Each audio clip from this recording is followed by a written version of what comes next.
ಕ್ರಾಂತಿವೀರ ಸಂಗೊಳ್ಳಿ ರಾಯಣ್ಣ,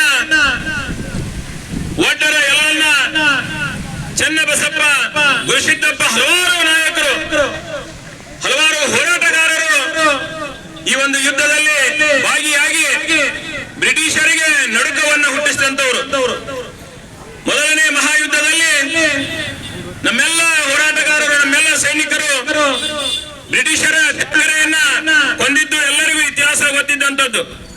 ಎರಡನೇ ಯುದ್ಧದಲ್ಲಿ ಮೋಸದಿಂದ, ಕುತಂತ್ರದಿಂದ, ಕಪಟದಿಂದ ಏನು ಯುದ್ಧವನ್ನ ಗೆಲ್ತಾರ, ಅವತ್ತಿನ ಸಂದರ್ಭದಲ್ಲಿ ಕಿತ್ತೂರು ರಾಣಿ ಚೆನ್ನಮ್ಮನ್ನ ಬೈಲಹೊಂಗಲ ಜೈಲಿಗೆ ಹಾಕ್ತಾರ. ಅವಾಗೂ ಸಹ ಅವರೆಲ್ಲ ಸಂಘಟನೆಗಳನ್ನ ಬೇರೆ ಬೇರೆ ಜೈಲಿಗೆ ಹಾಕ್ತಾರ. ಆದ್ರೆ ಸ್ವಲ್ಪ ದಿನದಲ್ಲೇ ಆ ಒಂದು ಹೋರಾಟಗಾರರನ್ನ ಬಿಟ್ಟು ಕಿತ್ತೂರು ರಾಣಿ ಚೆನ್ನಮ್ಮನ ಮಾತ್ರ ಬೈಲಹೊಂಗಲಲ್ಲಿ ಜೈಲಿಗೆ ಹಾಕ್ತಾರ. ಅವಾಗ ಕ್ರಾಂತಿವೀರ ಸಂಗೊಳ್ಳಿ ರಾಯಣ್ಣ ಇನ್ಯಾರು ಹೋರಾಟಗಾರರ ಇಲ್ಲಿ ಇಲ್ಲ ಅಂತ ಬ್ರಿಟಿಷರು ತಿಳ್ಕೊಂಡಿರ್ತಾರ.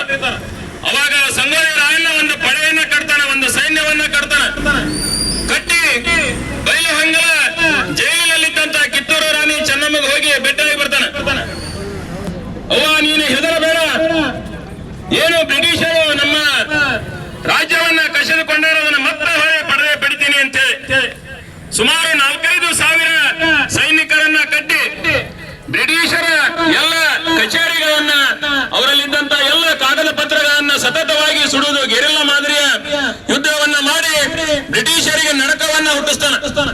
ಕಿತ್ತೂರು ರಾಣಿ ಚೆನ್ನಮ್ಮ ಬೈಲಹೊಂಗಲ ಜೈಲಿನಾಗ ಇದ್ದಾಗ ಅಲ್ಲಿ ಹೋಗಿ ಬೆಟ್ಟಕ್ಕನ ಸಂಗೊಳ್ಳಿ ರಾಯಣ್ಣ ತಾಯಿ ಮೋಸದಿಂದ, ಕುತಂತ್ರದಿಂದ ಏನು ಗೆದ್ದಂತ ಕಿತ್ತೂರು ರಾಜ್ಯವನ್ನ ಮತ್ತೆ ತಂದು ಅಡ್ಡ ಬೀಳುವ ತಾಯಿ ಇಲ್ಲದ ಹೋದ್ರೆ ಬಿದ್ದ ಹೋಗುವೇರನ್ನದಾಗ ಇದು ಕದ್ದ ಮಾತಲ್ಲ ನಿಮ್ಮಾನೆ ಅಂತ ಏನ್ ಹೇಳ್ತಾರಂತಂದ್ರ, ಮೋಸದಿಂದ, ಕುತಂತ್ರದಿಂದ, ಕಪಟದಿಂದ ಬ್ರಿಟಿಷರು ಏನು ನಮ್ಮ ರಾಜ್ಯವನ್ನ ಗೆದ್ದಾರೆ, ಮತ್ತೆ ಹೊಳೆ ತಂದೆ ನಿನಗ ನಮಸ್ಕಾರ ಮಾಡ್ತಾರೆ.